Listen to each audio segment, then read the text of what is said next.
তাদেরকে যেভাবে ব্লকেট চালিয়ে যাচ্ছে।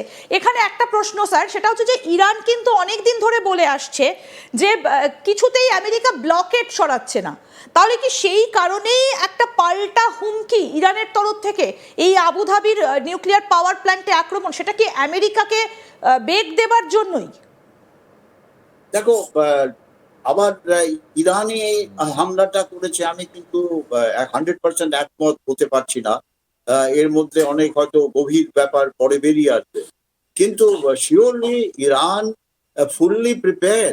আর আমার মনে হয় চাইনা এখন বুঝতে পেরেছে খুব ভালো করেই যে স্টেট অফ হরমুজের ওপর যদি আমেরিকান কন্ট্রোল চলে আসে, তাহলে Chinese economy will be control by America. চাইনিজরা সেটা চায় না। এটা চাইনিজরা অটোমেটিক্যালি এর মধ্যে ঢুকে আছে, ক্ল্যান্ডেস্টাইন ওয়েতে করছিল। এখন আমাদের কাছে ইনফরমেশন আছে তারা ওপেনলি যেভাবে বডি ল্যাঙ্গুয়েজ দেখালো সেখানে আমেরিকার ডোনাল্ড ট্রাম্পের তার ডেলিগেশনের কাছে, Chinese are very clear that আমরা যে করে হোক এই স্টেট অফ হরমুজকে ইরানের সাহায্যে কন্ট্রোলে রাখবো, আমেরিকাকে কোনোভাবেই এই স্টেট অফ হরমুজের কন্ট্রোল দিতে দেবো না। এটা কিন্তু একদম একদম কর্নেল রয়, আমি একটা তথ্য এই জায়গাটা একটু দর্শকদেরকে জানিয়ে দিতে চাইবো, যে যেটা নিয়ে আমরা আলোচনা করছি, যে ইরানের বক্তব্যটা, ইরান কি বলছে? ইরানের অভিযোগ আমেরিকা তাদের সমুদ্রপথে কার্যত নৌ অবরোধ চালিয়ে যাচ্ছে, এবং ইরান দাবি করছে কোনো দেশের ওপর নৌ অবরোধ চাপানো মানেই যুদ্ধ ঘোষণা করার মতো পরিস্থিতি।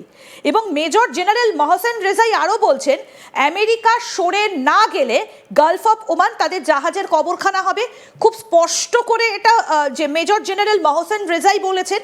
এবং তারপরে রেজাই আরও একটা প্রশ্ন তুলছেন স্যার, তিনি বলছেন যে তারা এতদিন ধরে ধৈর্যর পরীক্ষা দিয়েছেন, তার মানে এই নয় যে তারা সবটা মেনে নিয়েছে। এবং তারপরের প্রশ্ন হচ্ছে, সোভিয়েত ইউনিয়ন ভেঙে যাবার পরেও কেন আমেরিকা এত যুদ্ধজাহাজ নিয়ে উপসাগরে রয়েছে? ইরান আরও বলছে হরমুজ প্রণালীতে বাণিজ্যিক জাহাজ চলাচলের জন্য খোলা থাকবে, কিন্তু সামরিক শক্তি প্রদর্শন বরদাস্ত করা হবে না। তার মানে কি এবার ইরান আমেরিকাকে সত্যি সেটা করে দেখাতে চায়? স্যার, আপনার মনে আছে যে পেন্টাগনের ওপরে কতগুলো ড্রোন উড়েছিল, আমরা সেই খবরটা দেখিয়েছিলাম এবং সেই তথ্য আমাদের কাছেও এসেছিল। যদিও সেটা ইরানের পাঠানোরই ড্রোন কিনা বা কোনো সেই রকম কোনো কিছু কিনা সেটা পরিষ্কারভাবে তখনও আমেরিকার তরফ থেকে বলা হয়নি। তার মানে কি ইরান এবার এই কাজটাই করতে চাইছে? কারণ তারা বলছে দীর্ঘদিন ব্লকেট চালিয়ে যাওয়া মানে যুদ্ধ ঘোষণা করার মতো বিষয়। দেখো, ইরান যা বলছে, ইরানের দিক থেকে তারা স্টিকিং টু দেয়ার স্ট্যান্ড। তারা বলছে যে করে হোক আমরা এই স্ট্রেট অফ হরমুজকে কন্ট্রোলে রাখবো, আর যে করে হোক আমরা আমাদের নিউক্লিয়ার যে ইউরেনিয়াম এনরিচমেন্ট প্রোগ্রাম আছে আমরা চালিয়ে যাব। সেই স্ট্যান্ডে থাকছে। তারা এও বলছে যে আমেরিকা যে ইরানের অ্যাসেট গুলো সিজ করে রেখেছিল তার 20%ও আমেরিকা রিলিজ করেনি, আমেরিকা রিলিজ করেনি। তার মানে ইরান বলছে দেখো যুদ্ধটা তো আমরা শুরু করিনি, যুদ্ধটা তো শুরু করেছে আমেরিকা আর ইসরায়েল, কিন্তু আমরা এখন ফুললি প্রিপেয়ার।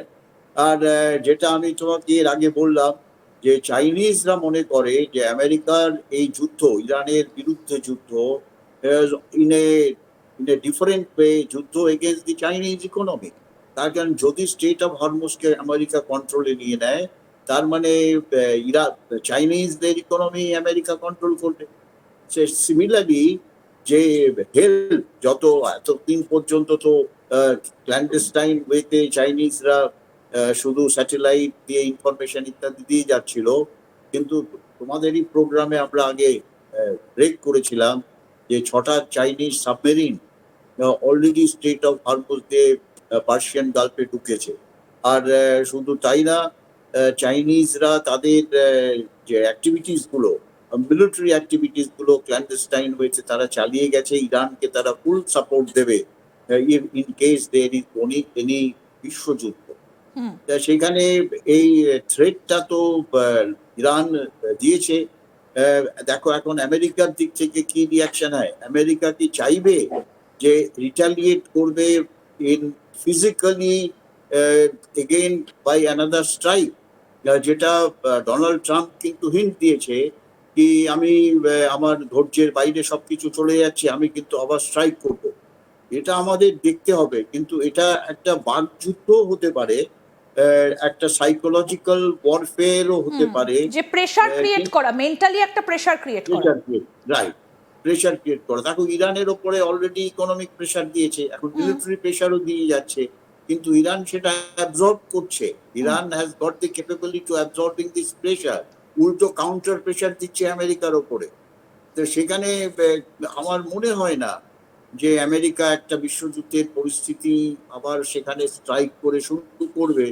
কিন্তু আমার যেটা সব থেকে ভয় সেটা হচ্ছে ইসরায়েলের রিয়াকশন।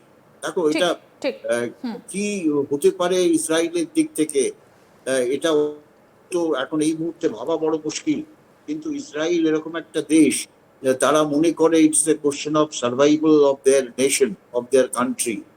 যদি ইরান নিউক্লিয়ার পাওয়ার হয়ে যায়, ওই বললাম না, আমরা আগেও অ্যানালাইজ করেছি, একটা ছোট নিউক্লিয়ার ওয়েপন ইরানের ওপর যদি ফায়ার, ইসরায়েলের ওপর যদি ফায়ার করা হয়, ইসরায়েল এত জিওগ্রাফিক্যালি ছোট কান্ট্রি, কোনো ডেপথ নেই, ইসরায়েল কিন্তু ধ্বংস হয়ে যাবে। ইসরায়েলের এটা একটা একদম ভীষণ একদম ভয়। স্যার, আমি এই জায়গাটাতে একটু আসতে চাইবো যে বৈঠকটাতে কারা কারা ছিলেন। এই যে হোয়াইট হাউসে একটা গুরুত্বপূর্ণ বৈঠকের কথা আমরা বললাম, এই বৈঠকে কে ছিলেন? ডোনাল্ড ট্রাম্প ছিলেন, তার সঙ্গে ছিলেন ভাইস প্রেসিডেন্ট জেডি ভান্স, মার্কিন বিদেশমন্ত্রী মার্কো রুবিও এবং প্রতিরক্ষা প্রধান পিটার হেগসেথ।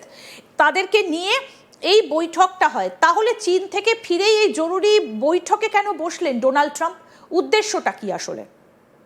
দেখো, উদ্দেশ্য হচ্ছে এক্সচেঞ্জ, অফকোর্স কি হলো না হলো সেই বৈঠকে, কোনো পজিটিভ ডেভেলপমেন্ট হলো বা চাইনিজ জাস্ট টরকে দিয়েছে যে তুমি যা বলছো বলো, আমি আমাদের মতো থাকবো বা ইরানকে আমরা সাপোর্ট করে যাব।